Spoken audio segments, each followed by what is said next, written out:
Анткени бунун бардыгы мамлекеттик эмес, мамилелик саясатка көз каранды экенин көргөзүп турат. Азыркы өкмөт менен ошол биздин кошну мамлекеттер сүйлөшкүсү жок. Булар менен маселени да чечкиси жок. 2 жылдан бери 2 метр жер чечилген жок.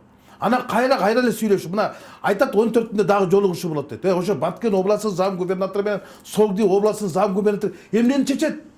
Алардын ыйгар укуктары жок. Алар жөн ошол кырдаалды жөнгө салуу үчүн эле маселени биргелешип патруль кылайык, ошол чек араны неме кылайык. Экинчи мындай нерселерге чычатактар жол бербейик деген нерсе чычатат. Демаркация маселе эмне үчүн токтоп турат?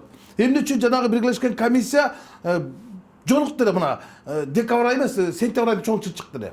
Ошондо жолукканда бул өкмөт башчы ынанымдуу келип жол кечти, бизди ишендирди эле. Мына маселени биз кабыргасынан койдук, тажик тараптан макул болду. Мен өзүм барып сүйлөшүп жылышып келдим. Иш башталат. Кана иш башталган?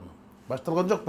Менимче бул азыркы өкмөттү ушу чек ара маселесин чече албаган үчүн отставкага кетирген толук негиз бар болчу. Толук негиз бар болчу. Эмне үчүн менин кесиптештерим ушул маселени кабыргасынан койбой жатат? Эмне үчүн чек ара маселесине келгенде чечкиндүү аракеттер болбой жатат? Анда чек ара маселеси боюнча мисалы вице-премьер Разаковду ал менен тажик тарап сүйлөшкүсү келбей атат.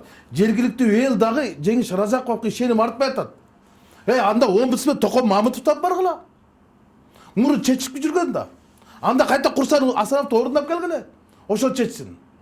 Бизде ошол жана чек ара маселенин координациялай турган куратор болгон Жеңиш Разаковго тажик тараптан жергиликтүү ишеним артпаса биз аны кайта сүйлөшүүгө жөнөтүп атабыз да.